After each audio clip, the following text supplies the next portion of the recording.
मी कपिल मोहिते. आज आपण आहोत वसई विरार महानगरपालिकेच्या प्रभाग क्रमांक 12 मध्ये निवडणुकीचे वारे वाहत आहेत आणि आज आपल्यासोबत असे एक व्यक्तिमत्व आहे ज्यांनी कोणत्याही पक्षाचा शिक्का न घेता येथे शेड्यूल ठोकला आहे. फक्त व्यक्तिमत्वाच्या जोरावरती आणि येथील कामाच्या जोरावरती त्यांनी अपक्ष म्हणून निवडणुकीमध्ये उभ्या राहिलेल्या आहेत. त्या शुभांगी शिवगण. आज आपण त्यांच्याशी थेट वार्ता करूया. आपण मॅनिफेस्टो आपला रिलीज केला, वचननामा. तुम्ही त्यामध्ये तुमचं वचननामा प्रसिद्ध करताना तुम्ही संकल्पनामा म्हणून त्याला नाव दिलेलं आहे आणि आपण अपक्ष म्हणून उभे आहात प्रभाग क्रमांक 12 मध्ये. आम्ही एवढं जाणू इच्छितो की येथे मोठमोठे पक्षांचे नगरसेवक, याच्या अगोदरही नगरसेवक राहिलेले व्यक्तिमत्व आहेत आणि ह्या सर्वांमध्ये आपण इथे उभे राहिले अपक्ष म्हणून. त्या अपक्ष म्हणून उभे राहण्याचा आपला उद्देश काय आहे? उद्देश म्हणजे त्याच्या मागचा असा आहे की स्थानिक लेवलवरती जे लोक आहेत त्यांच्या मूलभूत काही गरजा आहेत त्या असं वाटतं की आपण जेवढ्या जवळनं बघितले संघर्ष त्यांचा, तर तेवढं मला असं वाटत नाही की मोठ्या पक्षांनी किंवा ते येऊन म्हणजे असं प्रत्येक घरोघरी त्या केलेल्या असाव्यात. उदाहरणार्थ काय समस्या असतात तुम्ही तुमच्या नजरेमध्ये? तुमचं ओम मल्टी सर्व्हिसेस नावाने एक CSC सेंटर चालू जातं, ज्याद्वारे लोक वेगवेगळी समस्या आणि त्यांची वेगवेगळी कामं घेऊन तुमच्याकडे येतात. त्यामार्फत तुम्ही लोकांना जास्त जवळ गेलात असं तुम्हाला वाटतं का? हो सर, त्या अर्थीच ॲक्च्युली मी त्यांच्यापर्यंत जवळ पोचली आहे. मी त्यांचे खूप जवळनं म्हणजे प्रत्येक गोष्टीवरती मी त्यांच्याशी चर्चाही केलेली आहे. म्हणजे माझा स्वभावच असा आहे की लोकांना म्हणजे सहानुभूतीने विचारणं, त्यांच्या काही समस्या त्या जाणून घेणं. असंच नाही माझा फक्त एकच हेतू की मी फक्त डॉक्युमेंट बनवून देणं, हा माझा कधी आधीपासूनचाही उद्देश नव्हता. मी एक अकाउंट स्टुडंट आहे तसं बघायला गेलं तर, आणि माझा हा काही म्हणजे त्याचं हेच नव्हतं, माझं अनुभवी काम नव्हतं माझं. पण लोकांच्या गरजा ओळखून मी हे काम चालू केलं होतं. जसं कोविडच्या काळात ऑनलाईन बऱ्याचशा गोष्टी व्हायला लागल्या, लोकांना जमत नव्हतं, वॅक्सिनेशन बुक करता येत नव्हतं. तेव्हा मी दिवसाला नाही म्हटलं तरी सांगू का तुम्हाला 100-1 स्लॉट तरी आम्ही दोघी तिघी मिळून आम्ही करत होतो बुक. त्याचा अनुभव येत गेला की लोकांच्या गरजा काय आहेत, त्यानुसार मग मी काम करायला लागले त्याच्यावरती. मग तिथून लोकांचं जवळचे संघर्ष किंवा लोकांच्या गरजा तर अशा आहेत की पाणी, रस्ते, दिवे, वीज हे सगळं आम्ही पैसे देऊनही आम्हाला वेळेवर नाही मिळत. तर मग त्यासाठी आपण काहीतरी एक विचार धोरण आहे लक्षात घेऊन आपण काम करू शकतो का, म्हणून मग मी थोडंसं असं पाऊल उचललं की चला आपण त्यांच्यातच राहून एक व्यक्ती म्हणून त्यांचीच भावना घेऊन म्हणून एक उभी राहिली. माझं काही कोणत्या पक्षाशी किंवा कोणाशी तसं काही हेतू नाहीये. ह्या प्रश्नाकडे मी येतो तुमच्याकडे. तुम्ही कोणत्याही राजकीय पक्षाचा आधार न घेता अपक्ष म्हणून लढत आहात. तुम्हाला कोणत्या राजकीय पक्षाकडून कोणत्या पद्धतीची ऑफर आली होती का त्यांच्याकडून लढण्यासाठी, की तुम्हाला फक्त अपक्ष म्हणून लढायचं होतं, कोणत्या राजपक्षाचा आधार नाही घ्यायचा नव्हता? ऑफर वगैरे तर काही आलेली नव्हती. खरं तर मुळात त्यांना माहीतही नसेल की मी असा फॉर्म भरेन किंवा असं काहीतरी पाऊल उचलेन. बघायला गेलं तर मी अगदी लास्टच्या 4-5 दिवसापूर्वी ठरवलं. मी बरेच लोकांचे तसे फॉर्म भरून दिले. इव्हन कास्ट व्हॅलिडिटी गावागावापर्यंत मी करून दिली, जेवढं त्यांना मदत करता येईल तेवढी मी करून दिली. मग मी असा त्याच दिवशी निर्णय घेतला की मीही फॉर्म भरू शकते का. ते फॉर्म भरण्याच्या हेतूने म्हणजे काय आतलं पेपरवर्क असतो हे मला जाणण्यासाठी मी अजून आतुरतेने फॉर्म भरला. कदाचित मला अर्ध्या गोष्टी माहीतही नव्हत्या, पण शेवटी आम्ही काय अभ्यास करणारी महिला वर्ग आहेत माझ्या म्हणजे स्थानिक पातळीची जे मला लोक ओळखतात, ते मॅडम तुम्ही एवढं चांगलं काम करता तर तुम्ही एकदा बघा, एक पाऊल टाकून बघा. तर मग तसं म्हणायला गेलं तर लाडक्या बहीण योजनेचे पण मी भरपूर फॉर्म भरले होते हे करून. म्हणजे तेव्हाही बायकांचे खूप जवळ आम्ही बोलले ते 1500 रुपयासाठी त्यांनी इतकं म्हणजे मला जवळ रात्र 3 वाजवली होती लास्टच्या दिवशी. तर फॉर्म भरता तरी म्हणजे त्यांची एक कुठेतरी म्हणजे त्यांना गरज आहे असं नाही म्हणू शकत की मूलभूत गरजाच हव्यात, कुठेतरी स्थानिक पातळीवर त्यांचा कामाचाही काम करण्यासाठी तर मी करू इच्छिते. म्हणून मग मी थोडंसं बघितलं. आपला प्रश्न राहिला साईडला, तुम्ही कोणत्याही राजकीय पक्षाचा आधार का घेतलात नाही? बरं सर, राजकीय पक्षाचा आधार घेण्या इतकं माझंही काही एवढं धोरण नव्हतं की त्यांची खरोखर गरज हवी आहे मला वगैरे असं, कारण माझी काही तेवढी अपेक्षाही नव्हती. की म्हणजे एक राजकीय हेतूने माझं काहीच नव्हतं, त्यामुळे फक्त माझं तुम्हाला त्यांच्यापर्यंत समाजसेवा करायची म्हणून तुम्ही बरोबर. फॉर्म भरलेला. हो सर. आणि अजून एक गोष्ट की त्यांच्याविषयी म्हणजे त्यांचे विकास, त्यांची काही धोरणं ते करतातच, आपण बघत गेलो, त्यामुळे त्यांच्याविषयी मला काही एवढं मोठं गोष्ट नाही जाणवली. आपल्याला काय वाटतं तुमचं खरी टक्कर कोणत्या पक्षासोबत असेल? खरी टक्कर असं मी पक्षाचं तर नाही सांगू शकत, कारण मी बघितले जवळनं दोन्हीही पक्ष चांगले छान मोठे आहेत आणि चांगल्या सुविधाही त्यांनी दिल्या, असं नाही बोलू शकत की त्यांचा विकास नाही आहे. त्यांनी विकास केलेला आहे, फक्त तो आपल्याला सांभाळता आला पाहिजे स्थानिक पातळीवरती. म्हणून मी लोकांना ते जागरूकता करण्यासाठी थोडंसं मी प्लॅटफॉर्म मागते, म्हणजे सर थोडंसं मला स्टेज कुठेतरी म्हणजे लोकांपर्यंत मी पोहोचवू शकेन. प्रभाग 12 मधील अशा कोणत्या 3 मुख्य समस्या आहेत जेणेकरून त्या आतापर्यंतच्या लोकप्रतिनिधींनी किंवा राजकीय पक्षांनी त्याकडे दुर्लक्ष केलेलं आहे? बरं, अशा म्हणजे एकतर मीही म्हणजे ट्रेन प्रवास केलेला आहे, ट्रॅव्हलिंग करतो रात्री वगैरे असं. एक तर सिक्युरिटी थोडीशी म्हणजे महिलांकरता, आणखीन असं म्हणायला गेलं तर थोड्याशा पाण्याच्याही समस्या आहेत कुठेतरी. म्हणजे आता एवढे मोठे मोठे कन्स्ट्रक्शन चालले, त्याचं हवेचं दुष्परिणाम आहेत काही, म्हणजे मलाही जाणवतात, कारण मी टू व्हीलरने ट्रॅव्हलिंग करते एवढ्या लांबपर्यंत, तर मी बघितले, मला कुठेतरी जाणवले त्या गोष्टी. तर त्याच्यात थोडंसं सुधारणा व्हाव्या म्हणजे माझ्या वॉर्डमध्ये. आणि अजून एक गोष्ट अशी सांगावीशी वाटते की कुठेतरी युवकांनाही संधी द्या. मी आतापर्यंत बघितलं, मी फॉर्म भरतानाही बऱ्याच लोकांना बघितलं की ठीक आहे, त्याचा थोडंसं ना कुठेतरी म्हणजे राष्ट्रीय म्हणजे असं राजकीय लोकांप्रमाणे नाही सांगत, पण कुठेतरी लोकांच्या मार्फत आपण किती जवळीक आहोत हे जाणणं पण मला असं महत्वाचं वाटतं. आता निवडणूक चिन्ह आहे कपाट. होय सर. मी जो वचननामा जाहीर केलेला आहे त्यामध्ये पहिल्या मुद्द्याकडे आपण येऊया, चांगले आणि गुणवत्तापूर्ण शिक्षण. बरोबर. यामध्ये तुम्ही नेमकं चांगल्या शिक्षणाची तुमची व्याख्या काय असेल? चांगल्या शिक्षणाची व्याख्या अशी आहे माझी की बरं, मी शाळेमध्ये काम केले, प्रत्येक शाळेमध्ये, म्हणजे असं नाही की मी गेली नाहीये. मी जेव्हा सुरुवातीला 2019 ला मी शाळेत स्वतःहून जायची की मॅडम तुम्हाला काही शिक्षणासाठी काही मदत पाहिजे का, टीचिंगसाठी. झेडपी शाळेचा, कारण मी पण एक झेडपीची स्टुडंट होती सुरुवातीपासून. तर मला असं विचारावंसं वाटायचं की तुम्हाला काही मदत पाहिजे का, कारण मी बघितलं त्यांचा पटवर्ग इतका कमी होत होता. 2019 गोष्ट, माझ्याकडे तरी बोळींच्या झेडपी शाळेची लिस्ट आहे त्या मुलांची की त्यांना आधार बनवण्यासाठी त्यांना सिस्टम पाहिजे होती. तर मला त्यांनी विचारलं की ज्या मुख्याध्यापिका होत्या त्यांनी की शुभांगी आपल्याला कसं करता येईल. मग मी म्हटलं मॅडम एक लेटर तयार करा, मी पाहिजे नेऊन पोचवते कलेक्टर ऑफिसपर्यंत वगैरे वगैरे असं. या धोरणामध्ये मी बघितलं, अरे मुलंच नाही आहे तर तुम्ही म्हणजे काय त्याच्यावर काय करणार, मुलांना काय देऊ शकतो, का नाही येत.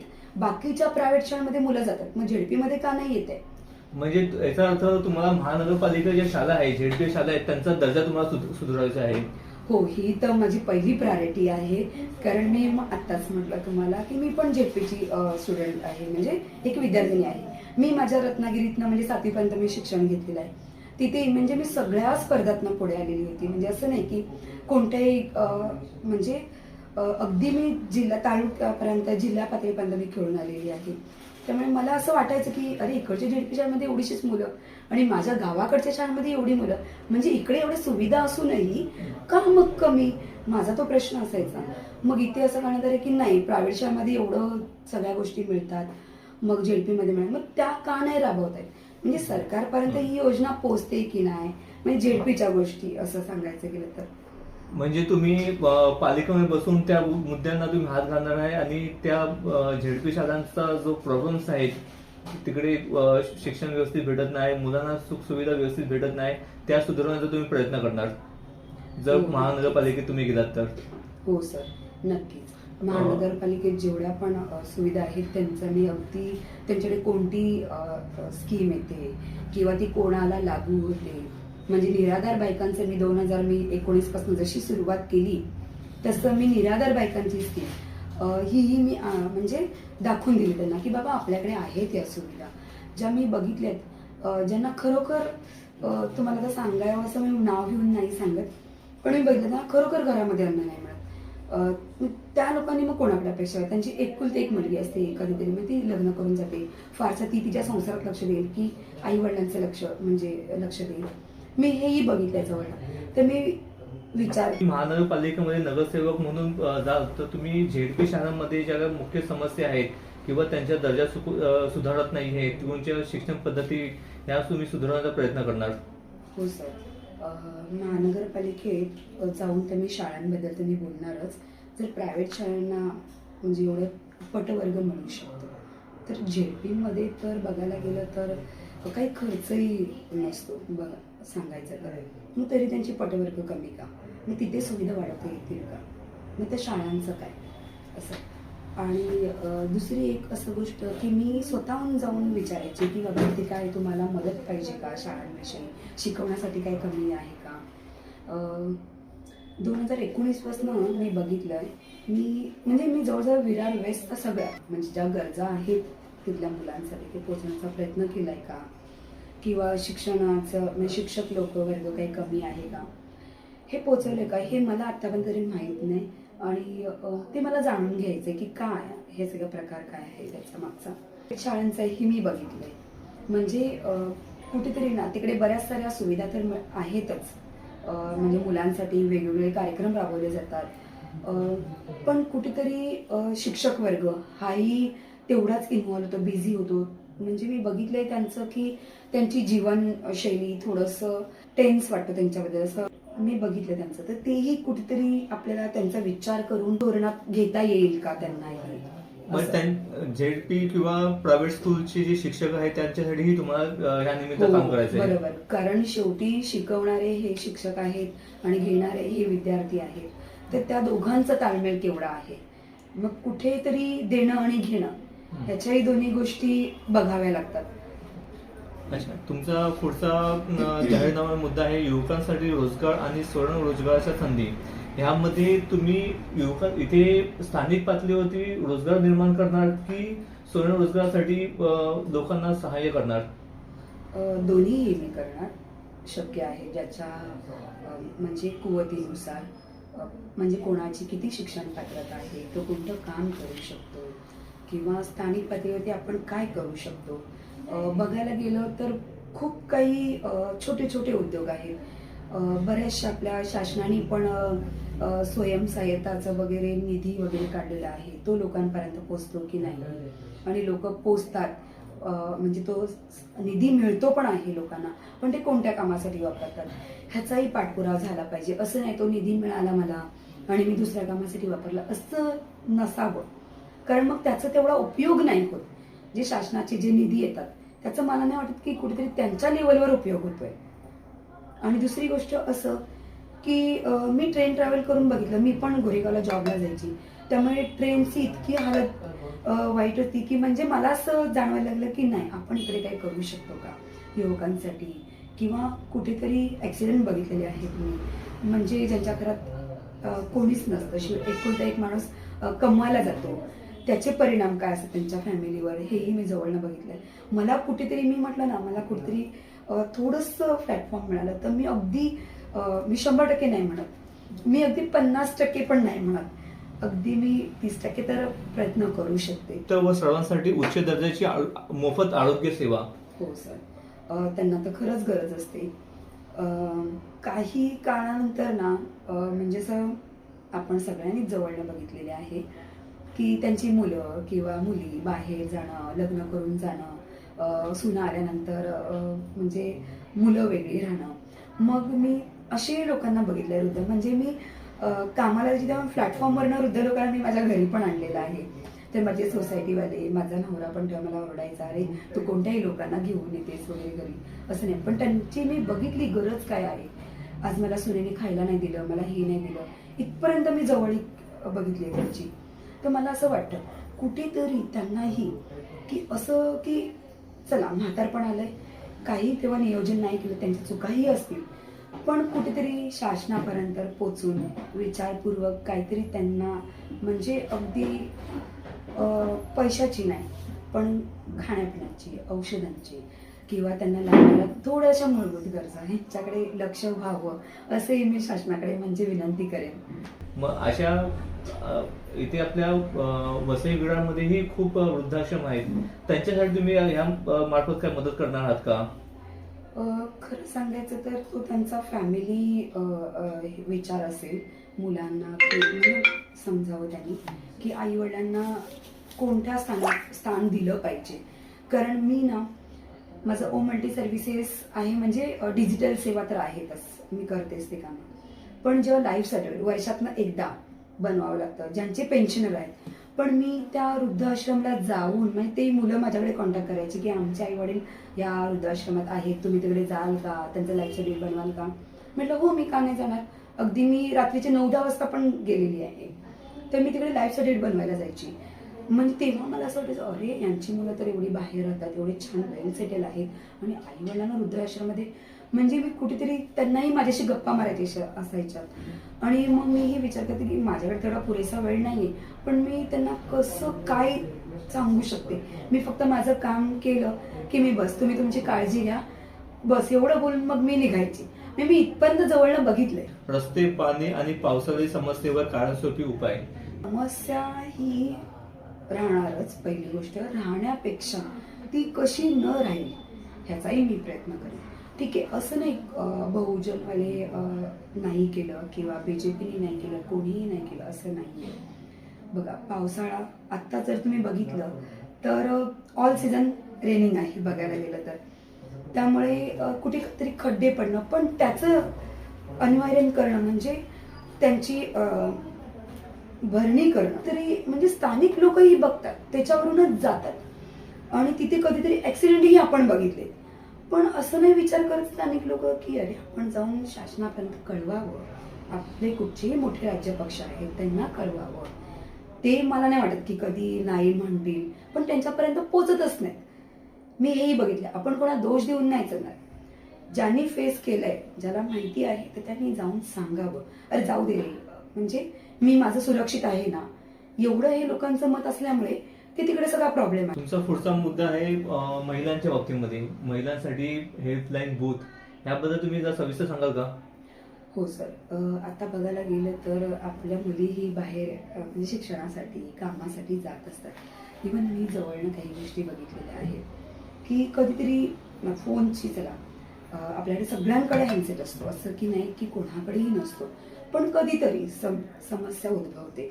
फोन स्विच ऑफ होणं, फोन चोरीला जाणं किंवा असं. तर माझं एक मत आहे की आपण मुलींसाठी, म्हणजे आपल्या तरी एरियामध्ये मुलींसाठी, की थोडंसं चौकात थोडंसं हेल्पलाईन करणं, म्हणजे जेवढी जवळीक साधता येईल त्याच्यावर माझं थोडंसं म्हणजे असं वाटतं की आपण काम करावं आणि शासनापर्यंत किंवा हे राष्ट्रीय पक्ष आहेत त्यांच्यापर्यंत पोचवावं, हे माझं धोरण आहे. आणि अजून एक मुली की शिक्षण घेतातच, म्हणजे शिक्षणासाठी बाहेर जातातच, पण तरी त्यांना सिक्युरिटी कुठेतरी लागतेच.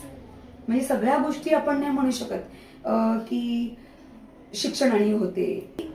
आपल्या एरियामध्ये आपुलकी निर्माण झाली पाहिजे, लोकांना वाटलं पाहिजे अरे नाही, हा माझा सेफ झोन आहे. उपाययोजना म्हणजे खरं तर उपाययोजना म्हणजे मी एकटी कोणत्याही गोष्टीला नाही हे करू शकत, संघर्ष करू शकत. तो लोकांपर्यंत पोचवणं, त्यांना सांगणं बाबा आपलं पर्यावरण आपल्यासाठी किती आरोग्यदायक आहे.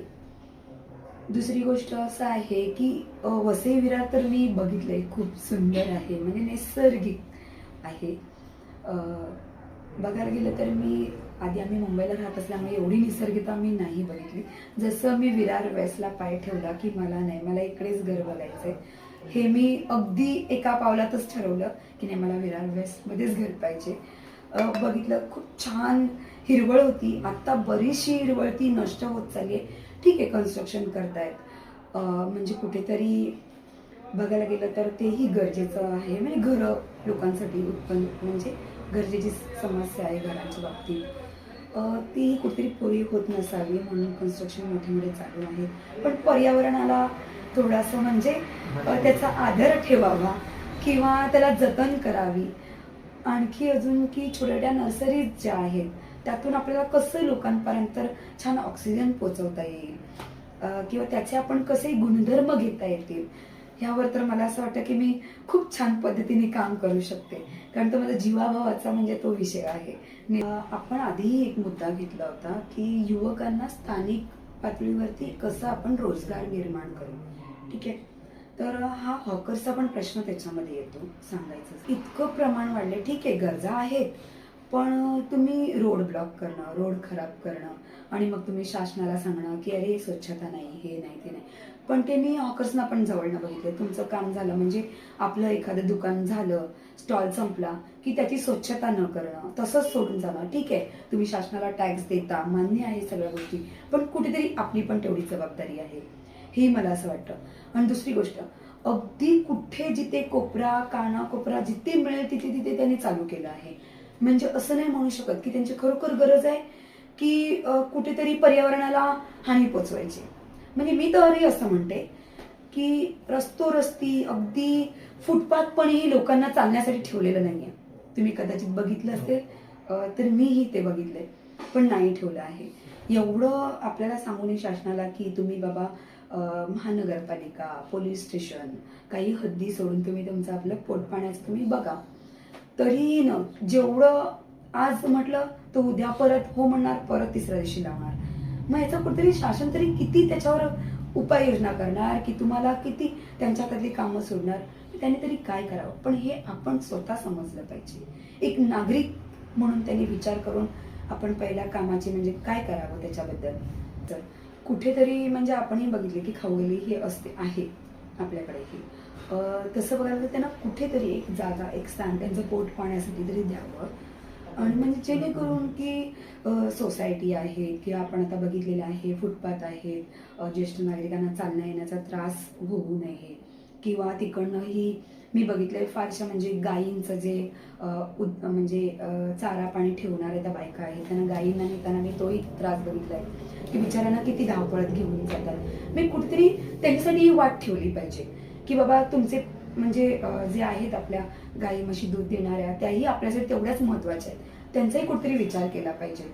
पण त्या तुम्ही अख्ख्या रोडवरनं धावधाव कंटा आणि त्याच्यात बघायला गेलं तर तिकडेही त्यांना चालण्यासाठी पण रस्ता नाही, त्यांना काही एवढा मोठा रस्ता नाही लागत. मग ह्याच्यात कुठेतरी पोट पाण्यासाठी यांनी वेगळा कुठेतरी शासनापर्यंत सांगून त्यांना कुठेतरी जागा द्यावी किंवा त्यांचंही मुलंबाळं आहेत, गरजा आहेत, त्याही पुऱ्या कशा होणार.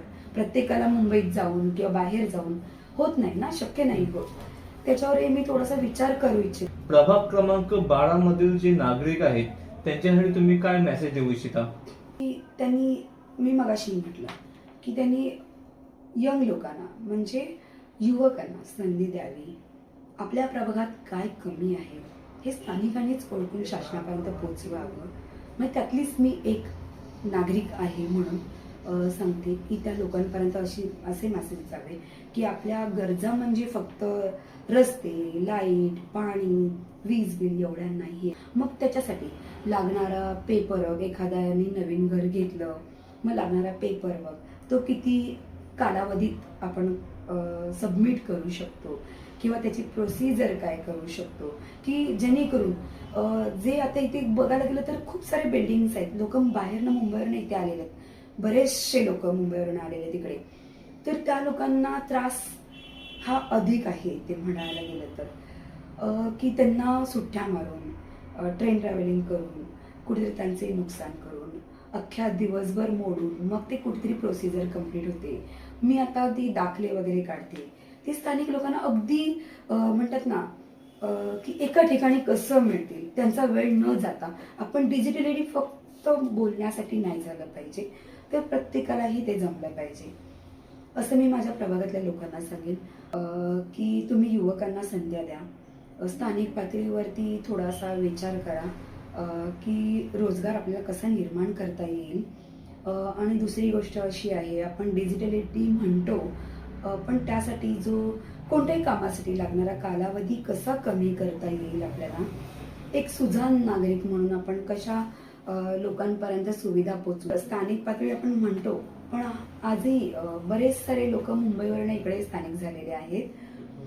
तर त्यांचा जो कामाचा वेळ आहे किंवा ट्रेन ट्रॅव्हलिंग करून येणं, त्यांच्या कोणत्याही कामासाठी लागणारा वेळ ते नाही फारसे देऊ शकत. ते दांडी मारून कुठेतरी आपलं पोटापाण्याचं नुकसान करून वेळ काढतात की कुठच्याही शासकीय कामासाठी. पण एक त्यांना थोडंसं हेल्प म्हणून, असं एक मदतीचा हात म्हणून कसं लोकांना जीवनशैली कशीही आपण शांत किंवा गरजावंत किंवा त्यांच्या गरजेप्रमाणे विचार करून नाही केलेला. ह्या होत्या शुभांगी शिवगण, ज्यांची निशाणी आहे कपाट, आणि ह्या प्रभाग क्रमांक 12 मधून अपक्ष म्हणून उभे आहेत. त्यांच्याशी गप्पा मारताना खूप काही चांगलं वाटलं आणि त्यांचा खरंच दूरदृष्टी हा खूप चांगला आहे. आपण त्यांच्या पुढच्या वाटचालीसाठी आणि त्या नक्की निवडून याव्यात ह्यासाठी आपण शुभेच्छा देतो. कपिल मोहिते, जनतेचा लोकमानस. वसई विरार, पालघर आणि पालघरच्या सर्वात ताज्या आणि खऱ्या बातम्यांसाठी आमच्या यूट्यूब चॅनलला आत्ताच लाईक आणि सबस्क्राईब करा. आणि हो, हे व्हिडिओ तुमच्या मित्रमैत्रिणींना शेअर करायला विसरू नका. जनतेचा लोकमानस, बातमी अगदी खरी, अगदी आधी.